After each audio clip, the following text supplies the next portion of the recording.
Welcome to Module 2, Weapon Storage Area Security by Richard Hazen. Contact me at richardhazen1@gmail.com if you have any questions. In the previous module, you learned that the purpose of the weapon storage area was to protect sensitive weapon systems. You also learned the basic design of the weapon storage area includes the fence line, the entry control point which has both personnel and vehicle gates, the security tower, the various maintenance facilities which includes the integrated maintenance facility, the storage facility, and igloos, also about concrete roads and parking lots. In this module, you'll learn about the basics of weapon storage area interior security, exterior security, and facility security. Upon completion of this module, you'll be able to infer how weapon storage area interior and exterior security is completed and how facilities are secured. Before you begin this module, please ensure you have read and completed the questions in Unit 2, Weapon Storage Area Security, and your student handbook. Let's get started with interior security. We're going to discuss patrols, the role the security tower plays, lighting within the WSA, wearing your WSA badge, and the landscape of the WSA. Security Forces personnel conduct patrols around the interior of the fence line and around all facilities within the WSA. The patrols are completed at random intervals to avoid creating predictable patterns. They are looking for signs of intrusion around the fence line. You have to remember the fence line has a large gap between the two fences to make it difficult for an intruder to cross over both of those fences quickly. They also inspect all the facilities within the WSA to ensure they are secured. And finally, while they're doing the patrols, they look for anything that's out of the ordinary, such as a person walking around without their line badge being displayed. The height of the security tower gives it a distinct advantage because it can conduct oversight of the entire WSA. They monitor the fence line using a variety of cameras, motion detectors, and personnel. They also have a system that allows them to monitor facility alarms. If they detect any irregularities around the fence line or with the facility alarms, they coordinate responses to these security violations. To ensure the interior of the WSA is secured at night, high wattage lights are installed throughout the WSA, especially along the fence line and around the facilities.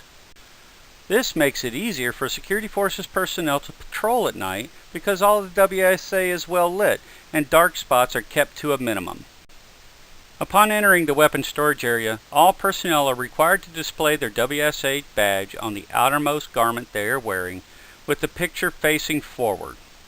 This provides visual confirmation that the person is authorized to be in the WSA and identifies which facilities that person has access to. The interior of the WSA is landscaped to ensure there are no trees for someone to use as cover, and the terrain is as level as possible to minimize possible hiding spaces for an intruder. During the summer months, the grass is mowed to a prescribed height so someone cannot use high grass to conceal themselves. And in the wintertime, the snow is removed away from all facilities and roads. Now that you understand the basics of interior security, let's take a look at exterior security. We'll talk about patrols, tower oversight, the location of the WSA, and landscaping on the exterior of the WSA. As with interior security, exterior security patrols are completed at random intervals to decrease predictability. Security Forces personnel also inspect the exterior fence line for signs of tampering such as cut, bent, or distorted fencing material, and also check for animal damage. That may seem a bit odd, but at one WSA I worked in, there were hundreds of wild rabbits that had overtaken the area, and they would constantly set off fence alarms when they tried to dig out or got caught up in the fence. When the tower is providing oversight for exterior security, the Security Forces personnel are watching the surrounding roadways for stopped or stranded vehicles. They will contact the appropriate law enforcement agency to assist in their removal. They are also watching for trespassers who might be trying to infiltrate the fence line. And if necessary, the tower will coordinate an appropriate response to any situation that might threaten the security of the weapon storage area. As stated in the last module, the weapons storage area is located away from the normal base population, but near one end of the airfield to facilitate weapon deliveries to the aircraft. By having the location of the WSA out of the main base area, this helps cut down on the number of security incidents, and it also protects the base in case a weapon was to be accidentally detonated. There's a saying we have in the Air Force when it comes to weapons. Keep the minimum amount of people exposed to the minimum amount of weapons for the minimum amount of time. As with the interior of the WSA, the exterior landscape should be relatively flat to reduce the number of potential hiding areas. This allows the security tower a better view of the area and gives them additional time to coordinate a response to a potential threat. The grass is kept mowed during the summer, but in the winter, snow is not removed because it creates a more difficult terrain for a potential attacker to pass through. Now you should have an understanding of how exterior security is provided through the use of patrols, tower oversight, location, and landscape. Let's finish up this module with a look of how security for facilities are provided through the use of various sensors and alarms, high security padlocks, and railroad seals. The first sensor we will discuss is the infrared sensor. These sensors are used to detect high levels of heat or laser type devices that might be used within the facility. These sensors perform well, but they have one minor flaw. They are activated by sunlight.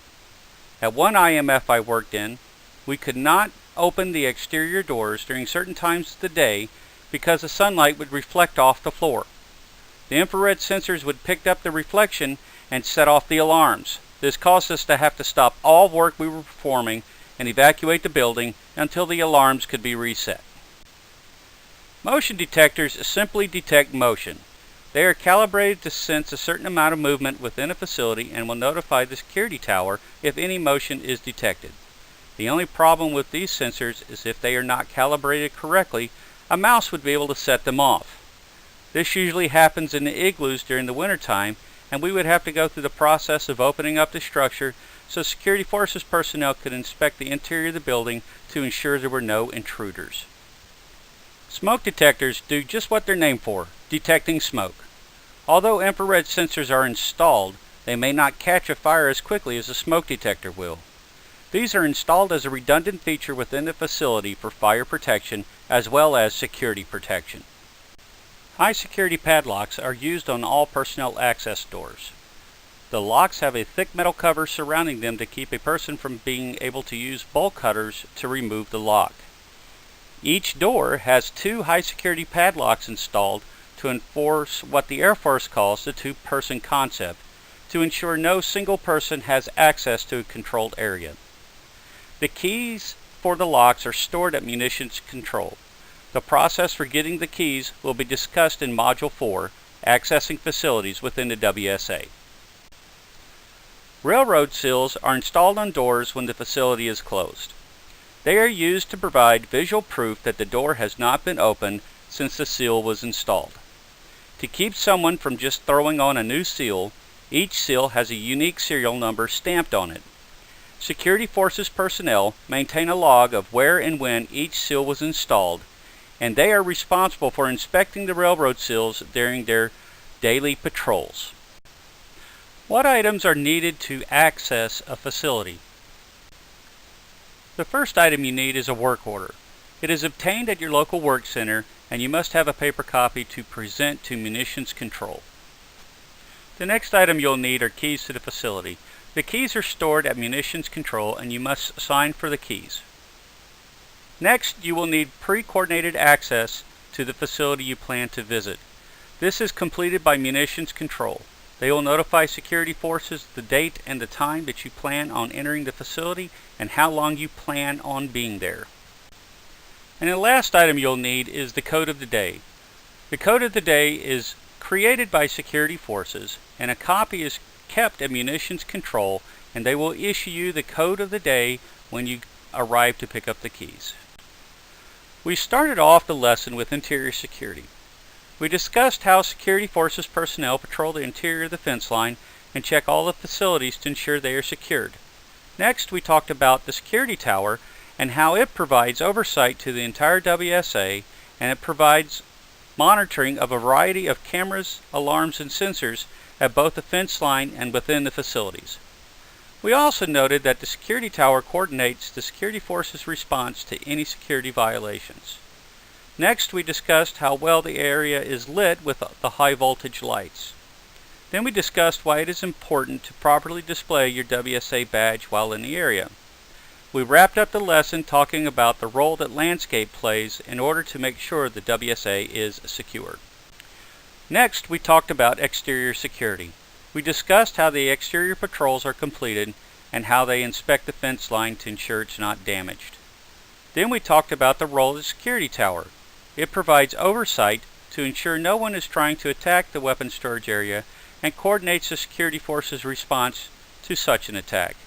Then we discussed the importance of the WSA being located away from the population but near the airfield. We wrapped up this lesson by talking about the role that the landscape plays in securing the exterior of the WSA as well. Then we completed the last item of discussion, facility security. We looked at the variety of sensors and alarms such as infrared sensors, motion detectors, and smoke detectors that are installed within the facilities. Then we discussed that in order to enforce the two-person concept, 2 high security padlocks are installed on personnel access doors. We discussed the role that serialized railroad seals play in securing the facilities. Then we wrapped up the lesson pointing out what items are needed to gain access to a facility. Now that we have finished the lesson, let's take our next steps. First, you need to post an answer on the blog to the following question. Why is it necessary to control access to the facilities within the WSA? After you have posted your answer to the blog and been given access to the quiz, it's time for you to complete the quiz. Remember, you have 2 chances to score a 70% or higher on the quiz. Now that you have successfully completed all the requirements for this module and you are able to infer how interior, exterior, and facility security is completed within the WSA, let's move on to the next module, how to enter and exit the weapons storage area.